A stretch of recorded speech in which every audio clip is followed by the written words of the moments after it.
Mr. President. I need a word with you. 5 men wearing white surgical gloves, business suits, and carrying cameras and electronic surveillance equipment were arrested today at the headquarters of the Democratic National Committee in the Watergate Hotel. Watergate Hotel? I hadn't heard.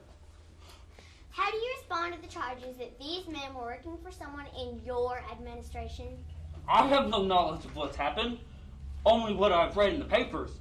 I do feel we should get to the bottom of this, of course. Are you denying the White House had any involvement in this break-in?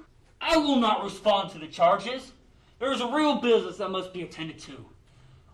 I have a job to do, one which the American people elected me to do, and I intend to do it. It was revealed today that there is a secret taping system inside the White House, which may shed some light on the president's involvement in the Watergate affair. The tapes. My tapes. Private conversations in the White House. The president has to be able to speak freely, you understand. It's a matter of national security. I forgot about those tapes. Mr. President, members of your staff have now been linked to this break-in. Is your administration covering something up? What are you hiding? Nothing. I have no knowledge of a cover-up. Look, I believe we should pursue this investigation of Watergate, even if it leads to the president. I am innocent. You've got to believe I'm innocent. If you don't, take my job. Why did I say that?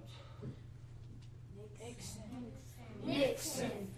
Richard Nixon. President Richard Nixon. The Vice President of the United States, Spiro T. Agnew, resigned today after pleading no contest to charges of income tax evasion. I can take it. The tougher it gets, the cooler I get. Are you a crook, Mr. President? What? What kind of question is this? Look, I know that the American people need to know if their president is a crook. Rest assured, no. I am not a crook. I'm not. The President has fired the Watergate Special Prosecutor today, provoking the greatest constitutional crisis in American history. I'm the president. I can do what I want. President Nixon has been forced to turn over what are now being called the Watergate tapes. I'm not a crook. President Nixon has named Gerald Ford as his choice for replacement in the office of Vice President. Today, Congress will discuss bringing impeachment charges against Richard Nixon. I've never obstructed justice. If impeached, the president has to stand trial before the Senate and face an almost certain removal from office.